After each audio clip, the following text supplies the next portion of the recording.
Some of the mechanisms, there was a lot of gain and no loss almost. It just seems to be a lot about chance. But then that doesn't make for a good game. People don't want to spend 2 hours playing a game that effectively comes down to some coin tosses and dice rolls. Focusing on that minutia as opposed to the holistic feeling of the gameplay was a huge setback or just not a good idea. It's going through a lot of trouble to convey ideas that are, frankly, there are countless easier ways to convey, and chances are we already know them. I don't believe that by playing this game, I have any deeper understanding of the struggles of mankind to evolve its society from cave people to astronauts. No. Okay, folks, I'm going to introduce you to a board game called TimeStalk. When I was a teenager, I was never into art. It's a game for 4 to 6 players. St. Paul apparently fell off his horse when he saw the light or something like that. And I fell off my horse at Expo 67. You start off as a hunter and gatherer. You attempt to go through all the eras of the human history. You attempt to get into outer space to win the game. I went to the Canadian Art Pavilion and I walked in the door and I came face to face with a Molinari. That's the rule book. And I looked at it. It looks big, but it's very straightforward because it plays by the rules that we all know in life. It's like I'd never seen abstract art in my life. And the next painting I saw was a Jack Bush. I was absolutely blown away. It's a race game, but it's a human race game. And right away, within a week, I'd gone out, bought paints and canvases and started to paint.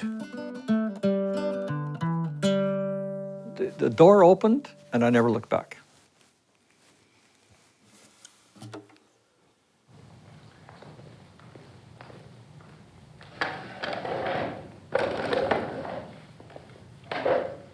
Let's play TimeStalk, I guess. Let's do it. Oh, that is big. Whoa. It's a huge board. I assume these are player markers. Grab your favorite color.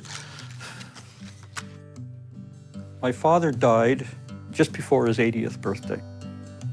He died of lung cancer. My father died in March, and then we went to vacation in July down in PEI. We were playing pétanque on the beach, and I saw my wife. I said, "What's going on?" She says, "Well, there's a lump there." My wife had breast cancer. And I was sitting there looking at my library and said, why do I read all these bloody books? Because I read 4, 5, 6 books all at the same time. One day I'm going to be dead and everything that I know and thought is going to be gone. I wonder if there's a way to take all of that knowledge and make it into a board game. All those separate subjects, they're inseparable. That's what I could do. I could make a board game that tries to demonstrate that everything is connected in this world. With my wife having cancer, this was a perfect escape because while she was getting her treatments, I was sitting at my draft table, starting from scratch to make this board game. Black is fire, so I move 4 spaces. 1, 2, 3, 4. And nothing happened. Oh, lucky you. All right, Jonathan. The logic behind it was that things seemed to be speeding up, you know. It's interesting, as you go further in this game to the inner circle, more is happening, right? So there's like blank spaces and... We were hunters and gatherers for hundreds of thousands of years. Agricultural age, maybe that's 10,000 years old. Industrial age is only like 200, 250 years old. So everything is getting shorter, you know. And then you try to get to outer space and get away from all this. To bye-bye black hole, into space and beyond. I had no idea, of course, back then, 34 years ago, that today people are talking about this planet's finished and the best human beings better get on a spaceship and go fly away, you know. 2 black, 1 white. That's water. 5, please. 5? Yeah, 1, 2, 3, 4, 5. Hit and run. Environmental hit and run. All right, so the environmental hit and run. Now we're starting to pollute the planet. Acid rain, deforestation, species extinction, chemical sprays and fertilized industrial waste, resource. Those are all awful. What's the disadvantage of the environmental hit and run? You've done something to the environment. It's not just the person that caused the disaster. Everybody pays. When a stage 3 event occurs, all players must give up 1 element card. Yeah, I feel like on principle, I was like, no, I don't want to do anything. But at the same time, the game needs something fun to happen. You should totally do it. It's a game. In real life, we're destroying the environment. That's not a game. But in here, it's a game. Screw the environment so that they can actually maybe get a lesson and realize that, oh shit, you know, I've affected everybody. So it seems to me like conceptually this was ahead of its time, but in terms of the actual format, it was very of the time. Oh yeah, And yeah. not This is forward-thinking. definitely a product of its time Okay. from the standpoint of the types of mechanics that we're seeing, and from a standpoint of what the game is about. Yeah, a little advanced. Oh my God. So far, we haven't really encountered any kind of choice. We've just been completely that's at correct. the whim This of is- chance. So far, there's been zero choice made. I think the world is chance, and that's why human beings get themselves into trouble. I like how I'm waiting as though I could influence this role. You know, like, okay, what do I have to do? You think you have strategy. But I think that's probably true in the real world. You know, we all think we can control our lives and this is what's going to, but it's a bit of a myth, you know. I mean, if you get, things happen. I had a rough idea that to do this game on my own was just out of my league. I didn't have that kind of money. I don't know whether it was a month or something after my wife died that the bank called me and said, you know, Mr. Parsons, your $51,000 mortgage was life insured. Oh, you know, the light went on. Could I get my mortgage back and you could put the money in my account? And they said, for sure, you know. So now I had $51,000 cash. So I said, okay, I'm gonna start making it.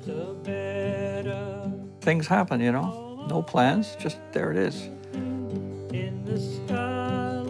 You just can't hand them a handmade rough board and say, hey, print this. I got many designers that I know from textiles. I got to get a hold of one. I've been working patterns and stuff my entire working life. For 40 years I did that. I wasn't doing the designs myself, but I was approving the designs, and then the fabric was made and sold in the stores. I'll give you 20% interest in the game. So he said, okay, it's a deal. And I had given him everything. And Mr. McQuid, when he was just about finished, I went to him and he said, you know, I've just been talking to my accountant, and he's told me that I was crazy to do all this work for 20% of something that may never go anywhere. So I've changed my mind. I want to be paid for this. I said, oh, how much? And he said, $16,000. What? I don't have $16,000. Well, I'm sorry then. I keep everything until you get the money. I had to go to family and friends, and for every $1,000, I would give them a 1% interest in the game. So I went and paid this guy his $16,000. I got all my stuff back. And he'd finished the job, I was able to use it to get the game printed. That's why I left his name on the box, because I figured even though I'd like to slit his throat, he did the work, and I can't deny that. The whole game actually ended up costing me about $80,000. I had 2,500 games made for that. Most of them I just ended up giving them away because I would send one to Eaton's and to Sears and just free samples to every address I could find in Canada, every store. I never heard back from any of them, you know. So that was it. I probably recovered about $50,000. And that's it. I think today I have 20 games left, still sealed. But, you know, a banker would say it's not a good investment. I lost $30,000. But I created something that was worth it. When I took this game down to New York to some game companies, when I showed it to them, they said, well, you know, the board is too big. We have to make a smaller board because the person can't reach across to move their piece. And I said, well, that's perfect. That means that someone else has to move it for them. So that means the other players are involved, even if it's not their turn. Maybe we should be in charge in our section of the board. So I'll move everybody on this side, you move. Yeah, that sounds good. Reasonable. Yeah, sounds good. Before we knock over a water. So how many turns? I have 2 more turns? You have 2 more Okay. turns. Wanted to change the rules. The rules are a bit complicated. We'd be interested in taking this game on if we could make some of these changes. And I said, no, this is a work of art. It stays the way it is. We make no changes, so forget it. Why didn't he trust the criticism, or why didn't he make the changes? Wouldn't it have been better to publish something possibly? It was a product I would love to sell, but I didn't make it as a product to sell. I made it because I wanted to make it. Why do I make paintings? You know, I spend hundreds of dollars on paintings. I don't sell anything, basically. I have a storage problem already, you know. The reason I do my art is to try to let people see things that they may not have seen before.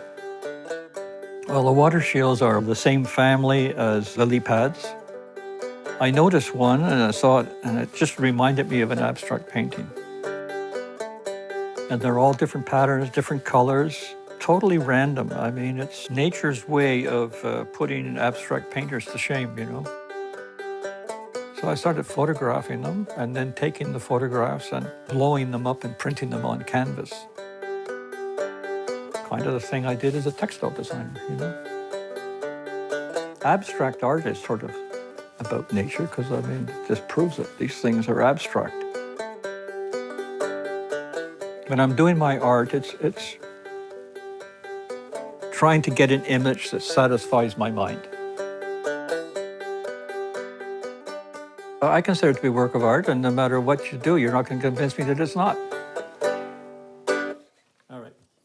Games are an art form, like writing a book, like writing a song or a symphony, and I suspect that many game designers get so locked into their own personal vision that any feedback is going to fall on deaf ears. This is still art. It's just one person's uncompromised vision, uncompromising Absolutely vision it is. of presumably exactly what he wanted, exactly the way he wanted it. It's like, There's something admirable about that, I guess. Absolutely there Yeah. is. He has done something that not everyone who has set out to do that thing has actually done. Absolutely. But I think that the lack of success that this game found in its time is an entirely accurate reflection of what the thing that got created was. Yeah. Someone from Winnipeg contacted me and said, oh, I remember playing this as a kid when I was in school. Is there any way I can get one of those games? So I wrote her back and said, well, you know, I've only got about 25 games left. I don't like to part with them, but send me $100 and I'll send you a game. And she did. She wrote me back and said it was fantastic that this game appeared in her life after 25 years since she'd played last time, you know. I think he succeeded in what he did. He made the best game in the world for himself, for the experience he's had in his life. Yeah. And he made it out of the pain he was going through, I guess.